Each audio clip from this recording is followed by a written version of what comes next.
fan yële dama gis sama benn militant di ko wax ci benn émission benn journaliste ne ko loolu mënta nekk ma ne ko boo demee vallée du fleuve Sénégal chaque hectare est aménagé autour de 2 millions à 3 millions bu fekkee da nga aménagé ay 5 hectares ay 10 hectares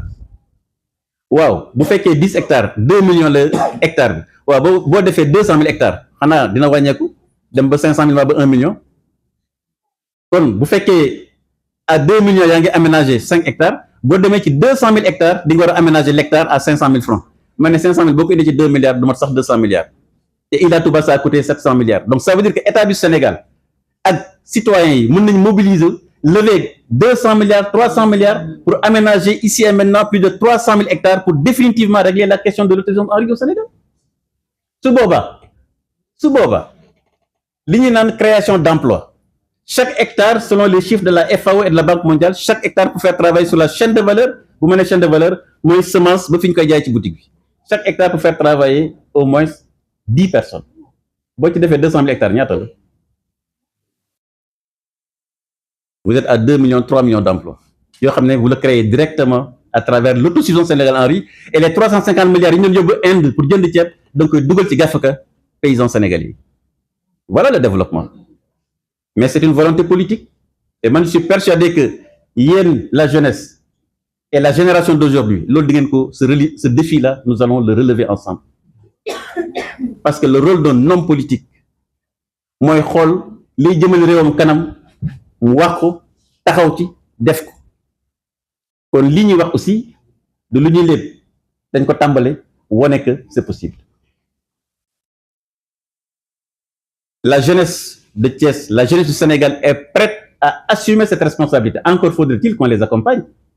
c'est notre rôle les professeurs sont là pour nous éclairer les acteurs politiques sont là pour prendre des décisions la presse est là pour relayer l'information waay bu ñu ne xale yi loolu mënta nekk il faut leur donner une ambition de faire des sauts qualitatifs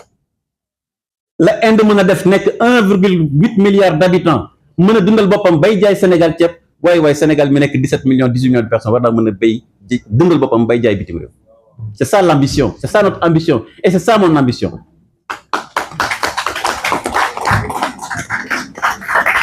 et li ma jàpp mooy c'est l'ambition aussi des Sénégalaises et des Sénégalais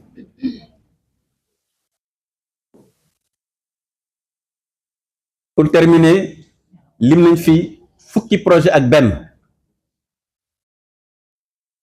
yoo xam ne ñoom Bachir ñii ñoom Ibou Diouf ñoom Mamadou Ndiaye ñoom Mbaye Sylla lii dama bëgg ngeen dugal ko seen cartable ngeen commencé ci liggéey le pôle pétrochimique de Thiès la centrale électrique au gaz la plateforme industrielle et minière sur l'Atapuljit et j'insiste sur l'Atapuljit ñu ngi koy romb di dem Dakar di dem Pout di dem Thiès bu dégg bëccëg xamuñu sax la fa nekk le parc artisanal et des industries les industries d'emballage yoo xam ne ci hydrocarbures lay génne la plateforme logistique de Thiès munoo am aéroport am port amoo plateforme logistique au niveau continental africain pour que lépp lu jëm ci logistique au niveau africain parce que port bi nar a gën a rëy ci Afrique c'est le port de Ndayane en eau profonde mun ñu ko am Thiès a pare mais toog di seetaan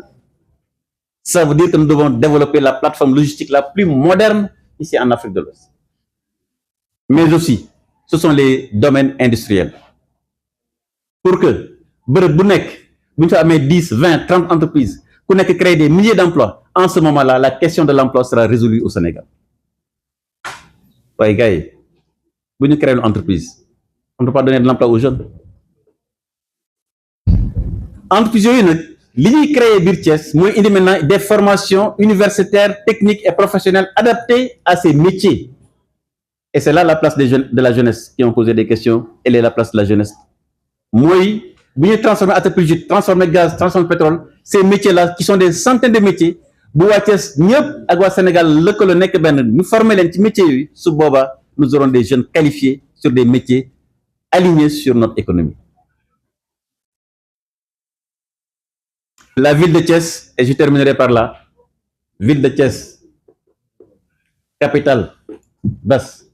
yéen chef-lieu du département et de la région yéenay bopp saxaar kon li ñuy wax ni yëpp bu ngeen féetee gannaaw du sotti Thiès mënul nekk périphérie Thiès daa war a nekk au cœur de ce dispositif loolu nag beneen waxtaan la mais jàpp leen ne dëkk boo xam ne ay usines war nañ ko ay pôle pétrochimique war nañ ko dëkk boobu am na tous les atouts pour se développer jërë ngeen jëf mbokk yi maa ngi leen di gërëm leen sant